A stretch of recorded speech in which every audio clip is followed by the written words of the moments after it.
The Right Side with Doug Billings. The baby's born, but he's whisked away. Wait a minute, don't I get to cut the cord? Why doesn't mom get to hold the baby? Whisked away to the NICU, the neonatal intensive care unit. The doctor comes back shortly thereafter. It appears as if your son has signs and symptoms of Down syndrome. Boom! 1,000,001 thoughts went through this young man's head. Can I handle this? Will he die? Can I handle this? Will he have a meaningful life? Can I handle this? Will he have friends? Will he play sports? Can I handle this? Do you see this selfish reoccurring, can I handle this?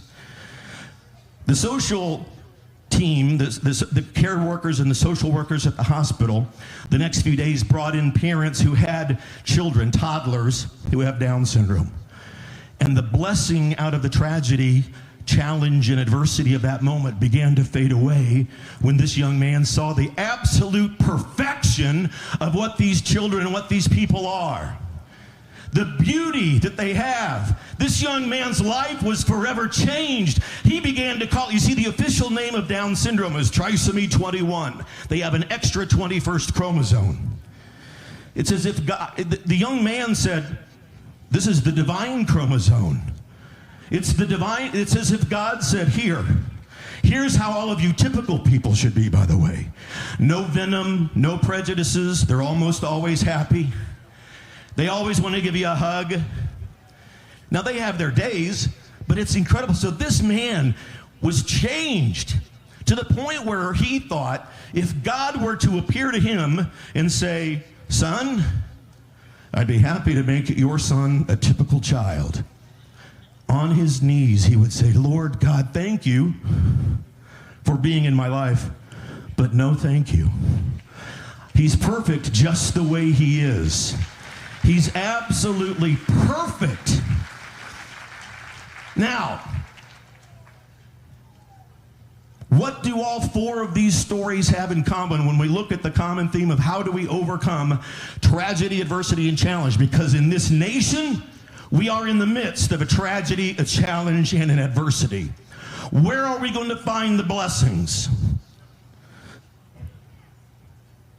The one common thread, Michael, come here, is that the young man in each of those stories is me.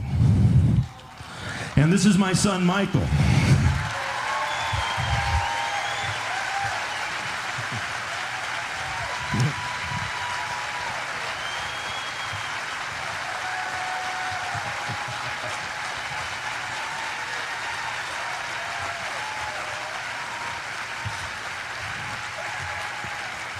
You remember Michael when you go back home, and you remember there are people on the radical left who would abort Michael and who would say, you shouldn't have to put up with that. That's a burden.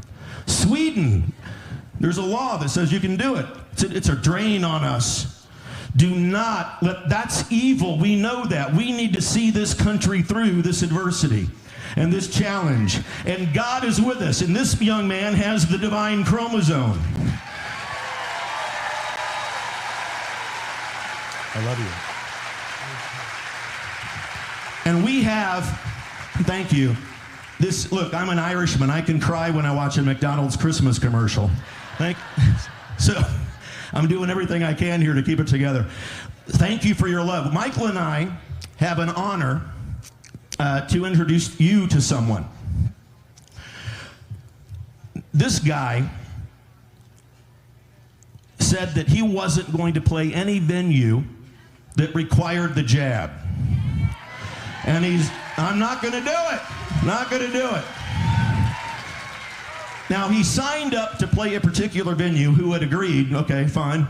But then later changed their mind and they implemented this rule. And he said, no, not going to do it. So he changed his mind after he signed the contract. And they sued him.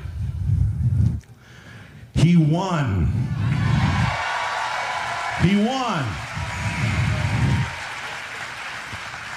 He is a country music legend, a country music superstar. He's here with us tonight. Michael and I are honored that we can call him a friend. I would love to introduce to you now John Rich, ladies and gentlemen. John Rich. Grab his hand.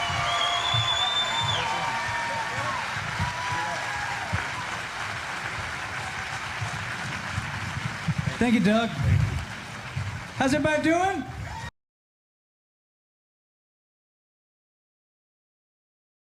The Right Side with Doug Billings.